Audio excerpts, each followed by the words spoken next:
믿음으로 구하라라는 제목으로 하나님의 말씀을 함께 나눠보려고 합니다. 모든 사람들은 다 원하고 바라고 또 소원하는 것이 있습니다. 이것을 영어로 want라고 얘기합니다. 이 want라는 것은 뭔가 내가 결핍되어졌다라고 느낄 때, 뭔가 내가 부족하다라고 느껴질 때 갖는 그런 마음입니다. 또한 모든 사람들이 또 필요한 것들이 있습니다. 살아가면서 사실 많은 필요한 것들이, 특별히 꼭 필요한 것들이 있습니다. 삶을 살면서 우리가 꼭 가져야 할 것, 소유해야 될 것들이 있습니다. 이것을 영어로 need라고 그렇게 얘기합니다. 그래서 많은 사람들은 이 want와 need를 가슴속에 품고 살고 있습니다. 그렇지만 우리의 마음속에 만일 want와 need만 품고 있다면 그 삶이 어떻게 되겠습니까? 늘 내 삶이 부족하고, 늘 내 삶이 모자라고, 늘 내 삶이 결핍되어진 이런 모습들만 생각되어지게 되는 것입니다. 그래서 세상 사람들은 계속 구하고 또 찾고 또 달라고 요구하는 그런 want와 need의 마음을 가지고 살고 있다라는 것입니다. 그러다 보니까 그 인생이 어떤 인생이냐면 아쉬움의 인생이에요. 늘 아쉬운 거예요. 늘 모자라고, 늘 부족하고, 늘 결핍되다 보니까 늘 아쉬운 삶인 거예요. 그러다 보니까 이 아쉬운 삶이 계속되면 어떤 모습이 되냐면 위기의식을 느낀다라는 거예요. 위기가 아직 찾아오지 않았어요. 그럼에도 불구하고 위기의식을 갖고 있다라는 것입니다. 이게 어떤 의식이냐면은 주인의식을 갖는다라는 것이 뭐예요? 내가 주인이 된다는 거잖아요. 위기의식이 무엇입니까? 내가 위기의 삶의 생각으로 가득 차다라는 거예요. 주인은 아닌데 주인의식을 갖는 것처럼 위기는 아닌데 위기의식을 갖고 살아가더라는 거예요. 그러다 보니까 결국 어떤 마음이 생기냐면 나는 없구나. 나는 계속 원하는 게 있고 나는 필요한 게 있는데 나는 없구나. 이런 착각과 이런 생각에 빠져버린다라는 거예요. 이 위기의식이 계속 찾아오면 그 다음에 뭐가 찾아오느냐? 바로 염려와 걱정과 근심이 찾아오는 거예요. 내일에 대한 그런 불확실한 내일에 대한 염려와 걱정과 근심이 찾아오는 거예요. 이 염려와 근심과 걱정이 찾아오다 보면은 어떻게 합니까? 본의 아니게 자신이 엉뚱한 일들을 벌이게 됩니다. 심지어는 나를 위한다고 한 일이 정작 나를 위한 일들이 오히려 나의 앞길을 가로막는 그런 일들을 벌이고 만다라는 거예요. 그래서 염려와 걱정과 근심은 자기를 죽이는 거예요. 자기의 목을 스스로 조이는 것이 바로 염려와 걱정과 근심이라는 거예요. 그리고 나서 갖는 것이 바로 자포자기인 거예요. 나는 끝났구나. 나는 안 되겠구나. 나는 힘들구나. 나는 못하겠구나. 나는 안 되겠구나라는 생각으로 꽉 사로잡혀서 그렇게 스스로 침몰해 가는 것입니다. 이것이 바로 세상 사람들의 보통 실수하는 사람들의 모습인 거예요. 그러니까 모든 사람들이 이 want와 이 need를 갖고 살다 보니까 위기의식에 빠지고 걱정과 염려와 근심에 빠지고 결국은 상황은 아직 자포자기할 상황이 아님에도 불구하고 스스로 그냥 포기하는 거예요. 그것이 바로 세상 사람들의 모습인 것입니다. 그러나 하나님의 백성들은 결단코 그 want와 need의 자리에서 머물러 있어서는 안 된다라는 것입니다. 하나님이 원하시는 모습이 아니에요. 하나님은 계속 우리에게 원하는 것만 가지고 필요한 것만 가지고 내가 모자란 것만 가지고 생각하게 하시는 그런 하나님이 아닌 것입니다. 그래서 다윗이 뭐라고 고백합니까? 여호와는 나의 목자시니 내가 부족함이 없으리로다 그랬어요. 다윗이 왜 부족함이 없겠습니까? 다윗이 사울을 피해서 도망 다녔던 시간이 13년이에요. 13년. 13년 동안 살면서 먹을 거나 제대로 있었습니까? 쓸 거나 제대로 있었습니까? 잘 곳이라도 제대로 있었습니까? 없었어요. 그럼에도 불구하고 다윗은 하나님 앞에 여호와께서 목자이시기 때문에 내가 부족함이 없다라고 고백합니다. 영어에서 뭐라고 얘기하냐면 I shall not be in want라고 얘기해요. 이게 무슨 말이냐면 쉘이라는 것이 강한 그런 의미가 있거든요. 그러니까 강한 부정인 거예요. shall not, 아니라는 것, 결코 아니라는 거예요. 뭐가 아니에요? in want, 결핍 속에 결코 내가 있지 않다라는 거예요.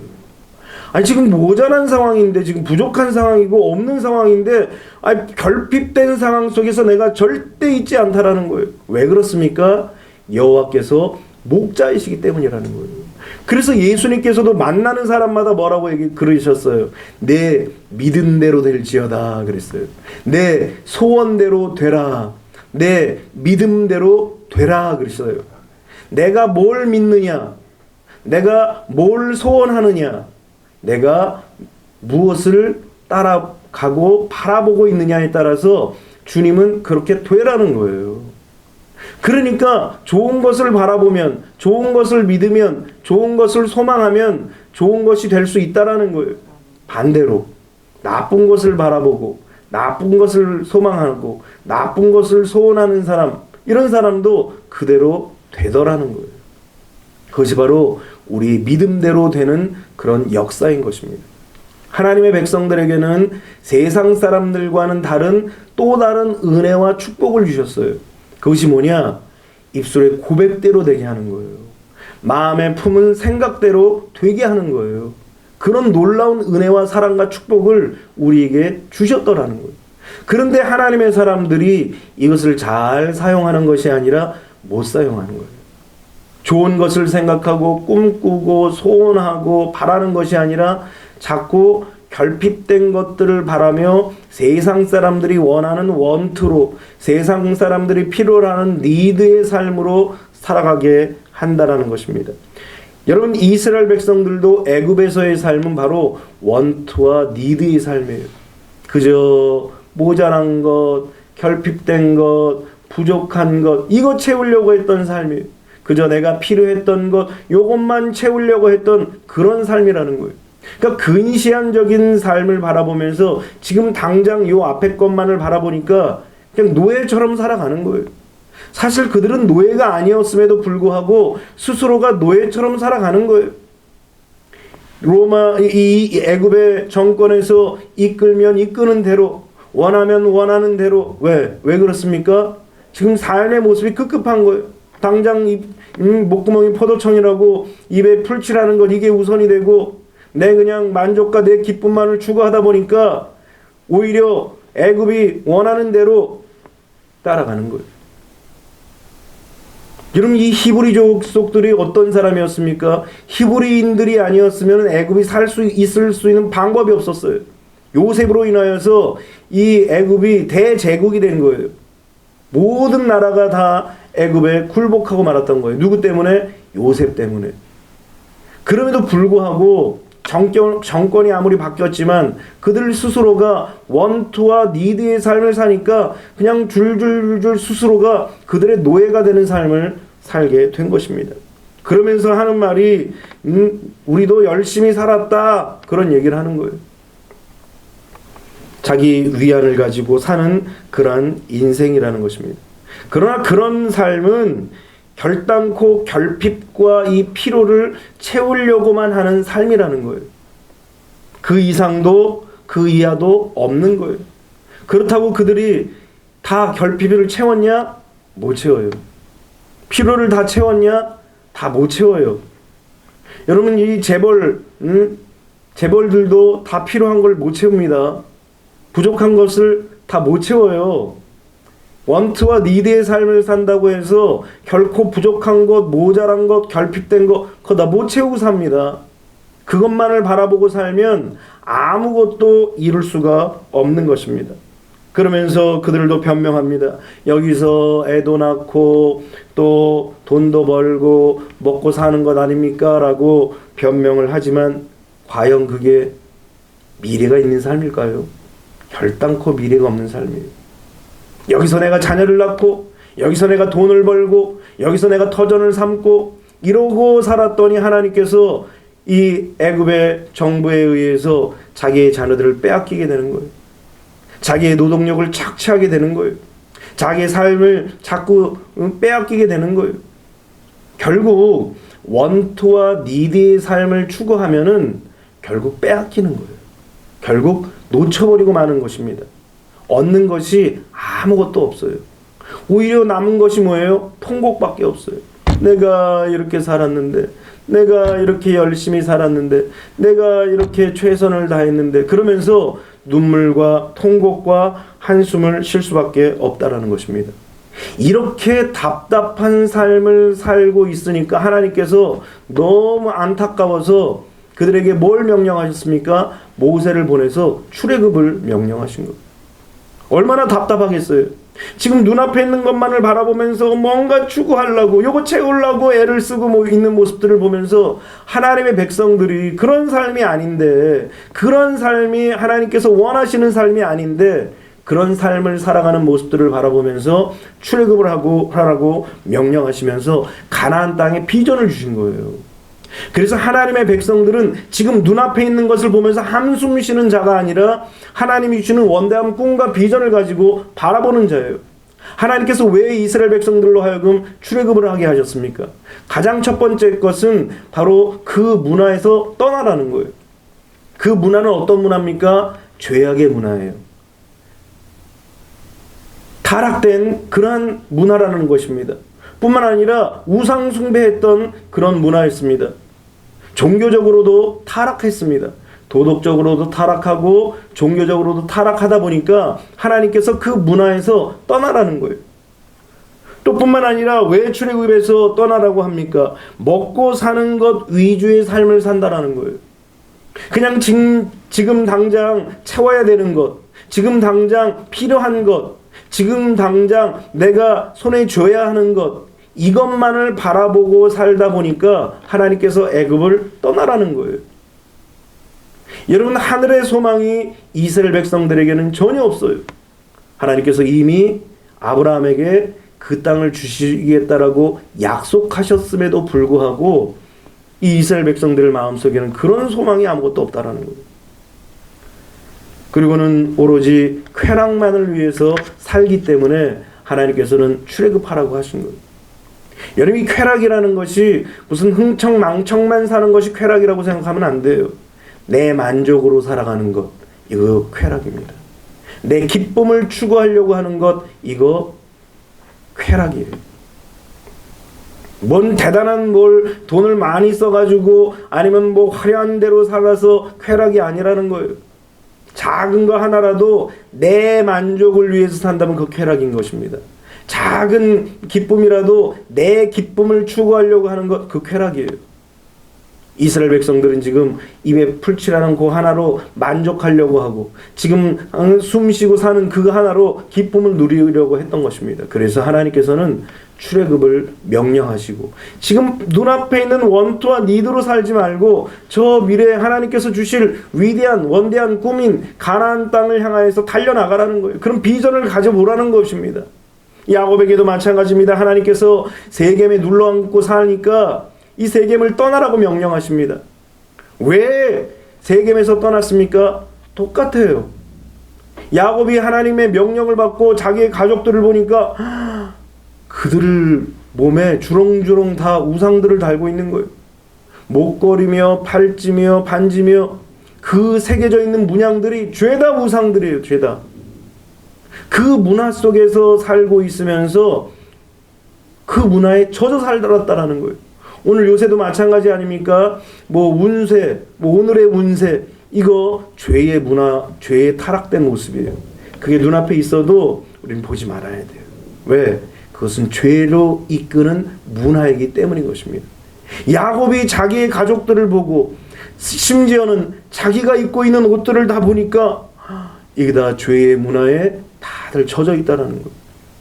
아하, 하나님께서 그래서 떠나라고 하셨구나. 뿐만 아니라 먹는 것에 급급한 거예요. 그 시대에 그 문화에 그 지역에 먹고 있는 사람들대로 자꾸 먹으려고 하는 그런 마음들이 있었다라는 거예요. 그저 먹고 살기 위해서 편안하게 살고 있기 위해서 세겜 땅에 있었던 것입니다. 그리고는 심지어 쾌락을 추구했다라는 거예요. 그저 만족하고 그저 기쁨이 그냥 내 육체만 기쁘면 됐지, 내 육체만 만족하면 됐지, 이런 생각과 이런 판단에 깊이 박혀 있었다라는 것입니다. 그래서 하나님께서는 세겜을 떠나서 베델로 올라가라는 거예요. 베델로 올라가라는 것은 무엇입니까? 과거에 타락된 문화에서 벗어나서 하나님을 섬기고 하나님을 예배하는 문화를 만들라는 거예요. 그래서 그곳에서 새로운 문화를 만들어서 다른 사람들이 그 문화를 보고 따라오라는 거예요. 뿐만 아니라 하나님의 말씀을 사모하고 그 말씀을 따라가는 그런 삶을 만들어라는 거예요. 그저 그냥 무엇을 먹을까, 무엇을 마실까, 무엇을 입을까 이것만 살아가면서 내가 원트하고 니드한 것만 추구하지 말고 하나님의 말씀을 사모하고 그 말씀을 따라가라는 거예요. 그리고는 쾌락이 아니라 하나님을 순종하며 예배의 삶을 살 것을 명령하시면서 하나님께서는 베델로 올라가라 그러셨어요. 하나님은 이스라엘 백성들에게 그렇게 명령하시고 또 야곱에게도 그렇게 명령하셨던 것처럼 오늘 이 시간 우리에게도 그렇게 명령하시는 거예요. 그 문화에서 떠나라는 거예요. 세상 사람들의 그 사고방식, 하나님 믿지 않는 그 사고방식, 하나님이 없다고 생각하는 그런 사고방식에서 떠나라는 거예요. 그리고서는 하나님을 예배하는 문화를 만들라는 거예요. 그 문화가 아름답고 그 문화가 거룩하고 그 문화가 순결하고 그 문화가 귀하다는 것을 다른 사람들이 보고 세상의 문화보다 하나님을 섬기고 예배하는 문화가 더 아름답고 귀하구나, 이것을 깨닫게 하라는 거예요. 뿐만 아니라 그냥 당장 원투와 니드가 아니라 비전의 삶을 살라는 거예요. 지금 눈앞에만 보이는 것들을 가지고 살면은 어떻게 살아갑니까? 사실 사람이 눈앞에만 보이는 것만 살아가면 그건 정신병이 올 거야 아마. 그렇기 때문에 하나님께서는 우리에게도 저 비전을 바라보라는 거예요. 하나님이 이루실 위대한 꿈을 바라보라는 거예요. 그리고서는 내 만족의 삶이 아니라 하나님께 영광 돌리는 삶. 어떻게 하면 하나님이 기뻐하실까? 어떻게 하면 하나님께서 우리를 사랑하실까? 내가 어떻게 하면 하나님을 기쁘시게 해드리고 어떻게 하면 내가 하나님의 더 사랑을 받을까? 잠언에 그렇게 말씀하셨잖아요. 나를 사랑하는 자들이 나의 사랑을 입으며 그랬어요. 하나님을 찾는 자, 하나님을 사랑하는 자, 하나님을 사모하는 자에게 하나님은 더 찾게 하시고 하나님 더 사랑하시고 더 사모하시는 거예요. 우리보다 더. 그래서 하나님의 방법으로 살게 하신다라는 것입니다. 적어도 하나님의 백성들은 이 원트와 니드의 삶을 살아서는 결단코 안 된다라는 거예요. 하나님의 백성이라면 우리가 결단하는 거예요. 내가 그렇게 살지 않겠노라. 뭐가 내가 채워져 가지고 채워져야 내가 원트가 없고 니드가 없죠. 안 채워주는데 뭐 원트와 니드를 보고 우리가 어떻게 안 갔습니까? 라고 얘기하겠지만 결단하는 거예요. 우리가 하나님, 내가 부족하 보여도 지금 세상의 것들이 부족해도 결코 내가 부족함을 느끼지 않겠습니다. 왜냐하면 하나님이 나의 하나님이시기 때문에, 하나님이 나의 아버지시기 때문에 나는 결코 부족함이 없습니다. 하나님, 지금 당장 눈에 보면 필요한 것들이 너무나 많은 것 같습니다. 그럼에도 불구하고 나는 더 이상 필요한 게 없습니다. 하나님이 나의 편이시고 하나님이 내 아버지인데 내가 더 이상 뭐가 필요하겠습니까? 이런 고백이 하나님 앞에 하나님의 자녀들이 있기를 원하시는 거예요. 그래서 하나님의 사람들은 이 원트와 니드의 삶을 벗어나서 어떤 삶을 살아야 되느냐? 비전의 삶을 살아야 한다는 거예요. 이게 세상의 비전이 아니에요.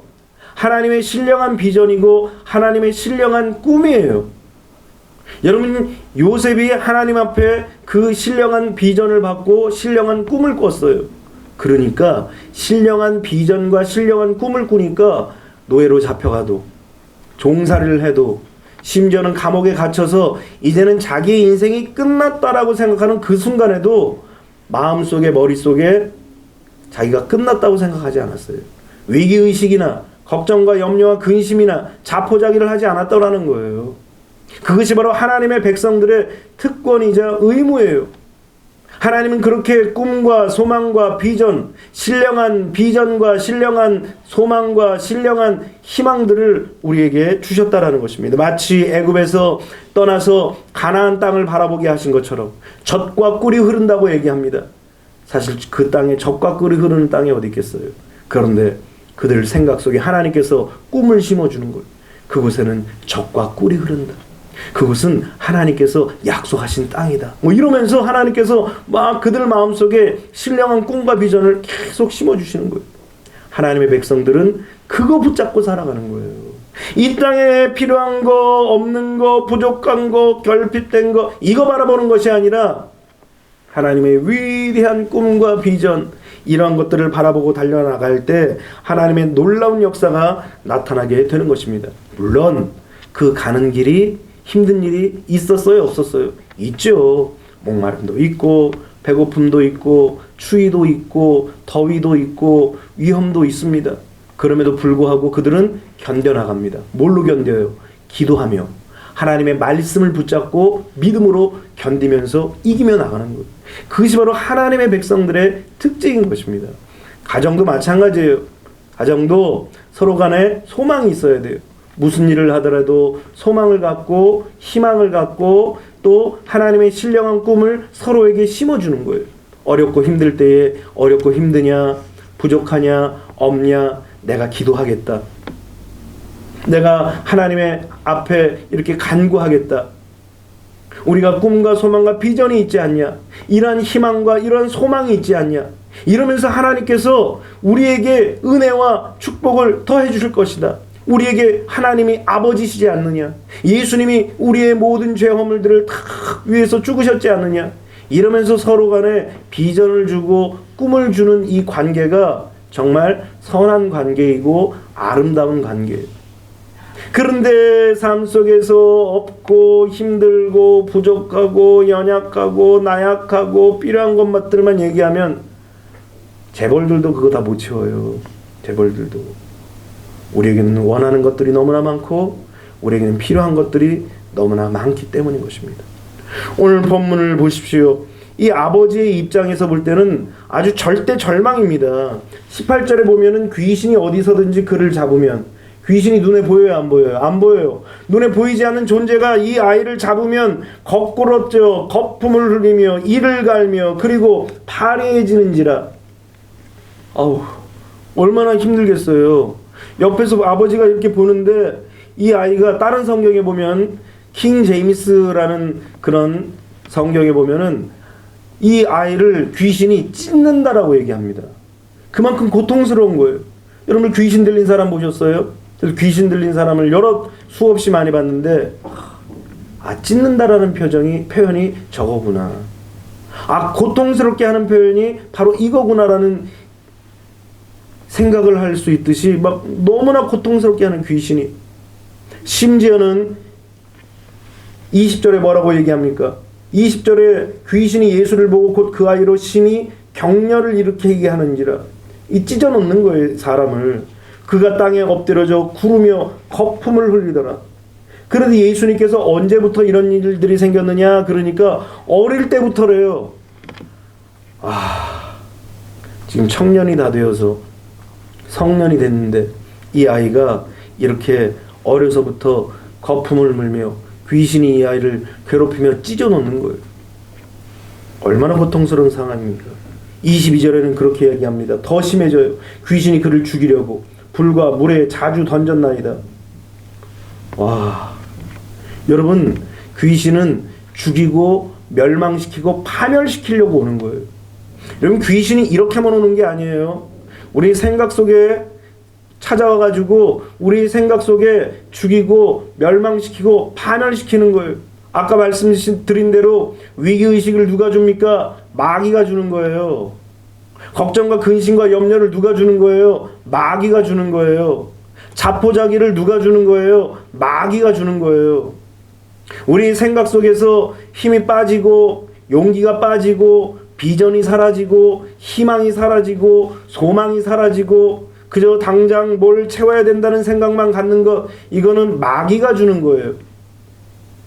예수님은 어떡합니까? 예수님은 예수님의 이야기를 들어야지 세상이 주는 생각, 마귀가 주는 생각, 이것에 절대로 빠져서는 안 된다라는 것입니다. 여러분, 문제가 생기면 여러분들의 생각도 믿지 마세요. 문제가 딱 닥쳤어. 그러면 내 생각에는 이렇게 걱정하고 염려하고 근심하고 막 초조해하는 것, 이게 맞는 것 같아요. 그러나 그렇지 않다라는 거예요. 내가 문제가 생기면 옆에 사람이 야, 네가 그렇게 살 수 있냐? 너 이렇게 고생하며 살 수 있냐? 네가 이렇게 힘들며 살 수 있느냐? 옆에 사람이 계속 옆구리 쿡 찔러서 뭐 하게 합니까? 걱정하게 하고 근심하게 하고 염려하게 하고 꿈이고 소망이고 나발이고 없어요. 그냥 지금 당장 이거 그 목마른 거 채우는 거, 그냥 이거 뭐 배고픈 거 채우는 거, 이게 급선무된 거예요. 이 모든 것을 누가 어떤 생각을 주냐? 누가?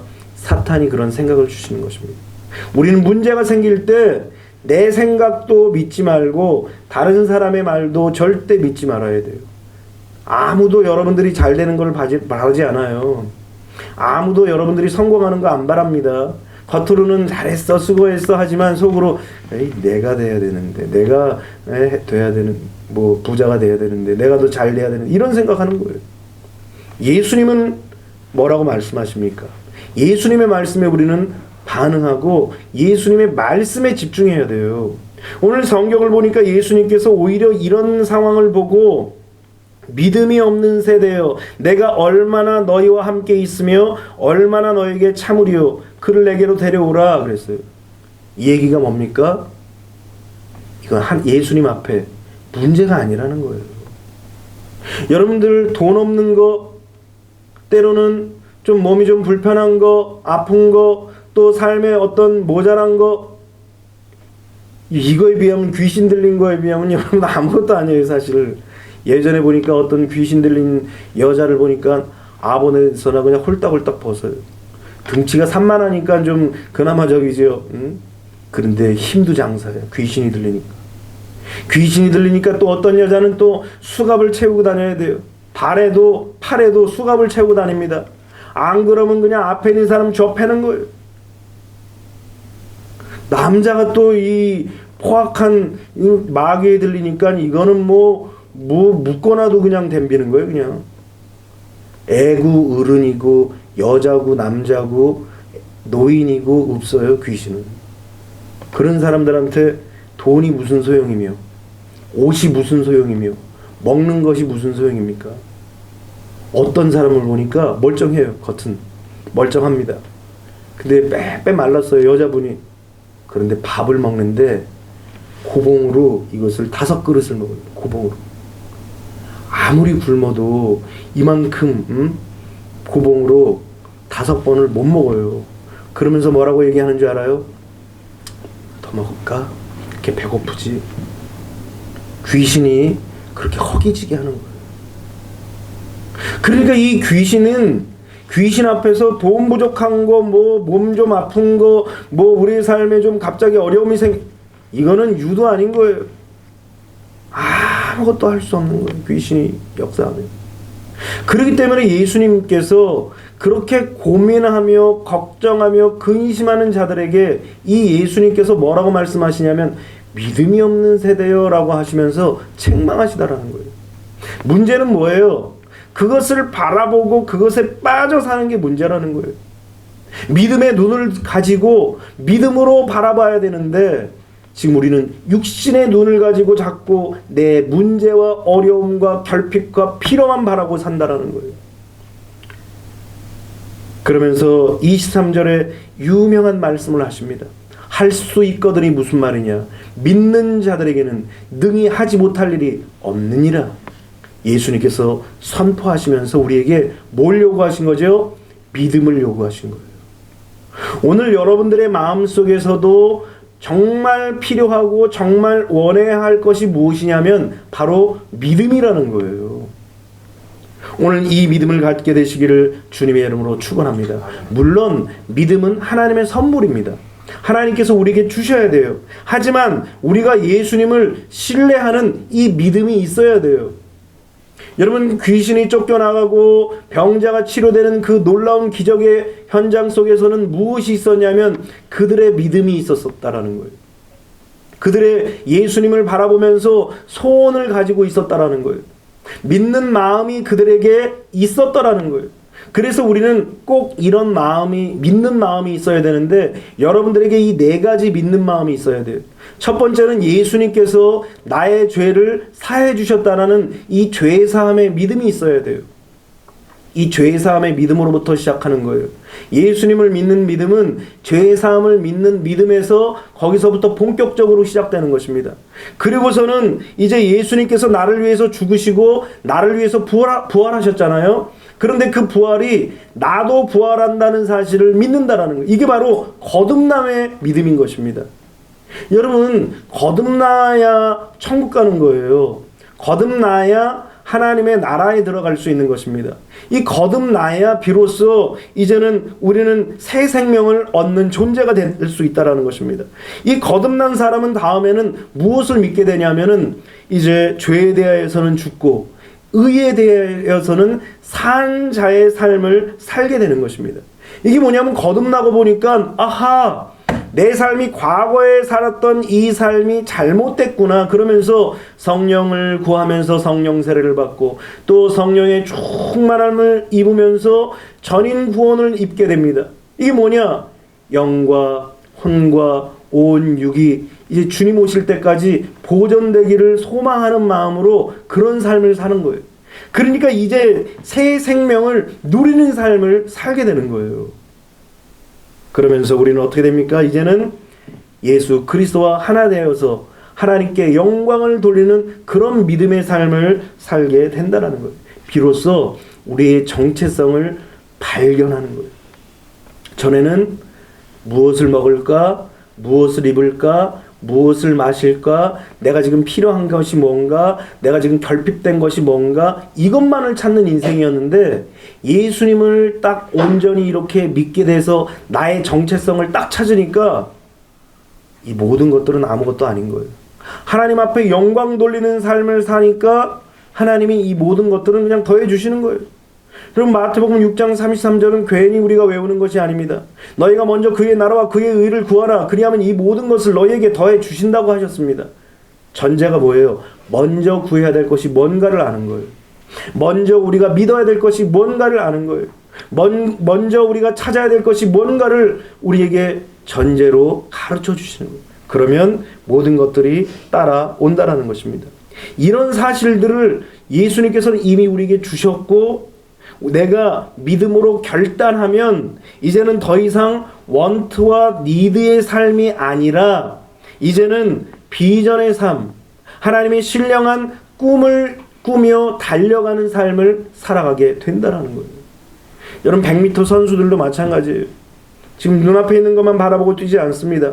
저 100m 앞에 놓여져 있는 저 결승선 저거 바라보고 뛰는 거예요. 심지어는 마라톤 선수들도 마찬가지예요. 이 마라톤 선수들도 42.195km 끝점이 안 보여요. 그럼에도 불구하고 그 머릿속에 가슴속에는 뭘 바라봅니까? 결승선을 바라보는 거예요. 왜 등산할 때 사람들이 그런 얘기를 합니다. 자기 발만 보고 가라는 거예요. 이런 멍청한 경우가 있습니까? 아니 자연을 봐야죠. 저 산 꼭대기를 봐야 산 꼭대기를 올라가죠. 발 밑에만 바라보고 있다가 마지막에 정상만 보고 내려올 바에야 뭐하러 산에 올라가요? 그냥 길에서 걷죠. 여기서. 하나님이 주신 이 삶도 마찬가지. 눈앞에 있는 거 그것만 채우려고 하는 삶. 아우 얼마나 힘들어요.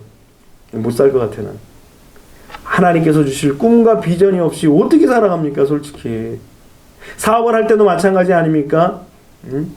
사업을 할 때도 원대한 소망과 꿈을 바라보는 거지. 지금 당장 갚아야 될 것, 지금 당장 해결해야 될 것, 지금 당장 모자란 것, 지금 당장 뭐 노조가 붕괴 일으키고 이런 거 생각하면 아무것도 할 수가 없어요. 새로운 방법과 새로운 꿈과 새로운 희망을 가지고 새로운 그런 방법들을 찾아내는 거예요. 그게 기도고 그게 바로 하나님의 말씀인 것입니다. 여러분들 당시에 기적을 만난 사람들도 다 마찬가지예요. 내 아픈 거 생각하면 아우 내가 아파 죽겠는데 예수님 보고 오라고 그래. 그런 사람 없어요. 다 자기가 찾아갔어요. 물론 예수님이 신방 가신 경우도 있죠.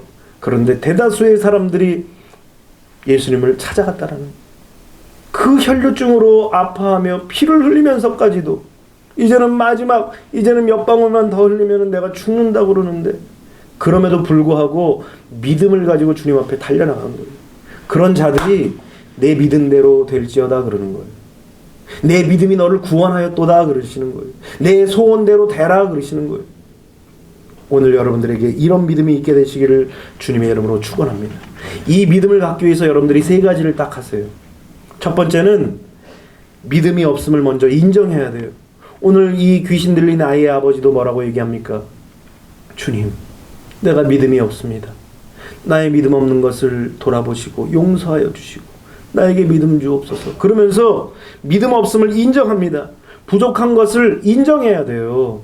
내가 여전히 세상 가운데 살고 내 마음속에는 그저 원트와 니드만 있다는 사실을 하나님 앞에 고백하는 거예요. 하나님, 내가 주님밖에 없다고 했는데 내 속을 찬찬히 들여보다 보니까 주님은 없고 나만 있었고, 주님은 없었고 세상만 있었고, 주님은 없었고 내 안에는 물질만 있었습니다. 그러면서 하나님 앞에 내 자신을 고백하고 인정해야 돼요. 물을 달라고 할 때도 이 물 속에 도저히 먹을 수가 없어요. 이것을 버려주세요. 그 버리고 나서 이 컵에다가 물을 뜨듯이 우리의 심령의 잔, 우리의 영혼의 잔에 세상의 것, 믿지 않는 것, 불신의 것들이 들어있으면 더 이상 하나님께서는 채우려고 해도 채워주실 수가 없는 거예요. 그래서 주님 앞에 고백하는 거예요. 이 아이의 아버지도 그렇게 얘기하잖아요. 그 아이의 아버지가 소리질러 이르되 내가 믿나이다. 나의 믿음 없는 것을 도와주소서. 나의 믿음 없음을 도와달라고 주님 앞에 간구하는 거예요. 그래서 우리가 이 믿음을 갖기 위해서는 내가 믿음이 없음을 인정해야 돼요. 두 번째는 믿음을 구하라는 거예요. 믿음을 구하라고 그랬더니 사람들이 그런 얘기를 합니다. 믿습니다. 하나님이 돈 주실 것을 믿습니다. 여러분, 이런 믿음이 얘기하는 것이 아닙니다. 예전에 한번 어떤 남성 집사님이 조용히 저를 찾아와서 얘기합니다. 목사님, 저는 이렇게 말씀을 들어도 믿음이 안 오죠. 믿음이 안 생기죠.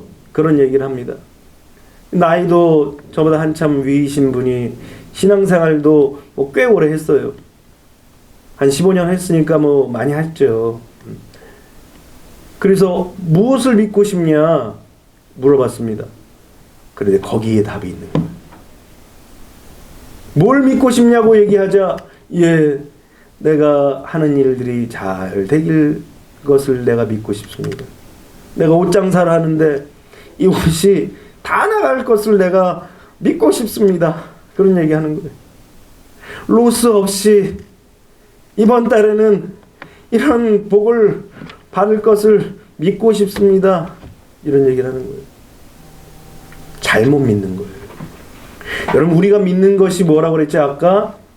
죄상을 믿는 것이고, 예수님께서 죽으시고 부활하실 때 내가 부활할 것을 믿는 것이고, 예수님께서 부활하심으로 말미암아 내가 새로운 생명을 얻었기 때문에 이제는 죄에 대하여는 죽고 의에 대해는 사는 인생이 되었다는 사실을 믿어야 돼요. 그래서 예수 그리스도와 함께 내가 삶으로 말미암아 주님 앞에 내가 드려지는 삶, 이런 사실을 믿어야 되는데, 돈 잘 벌고 어려움 없고 애들 남매 잘 크고 이러한 소망을 갖게 되다 보니까 믿음이 안 오죠.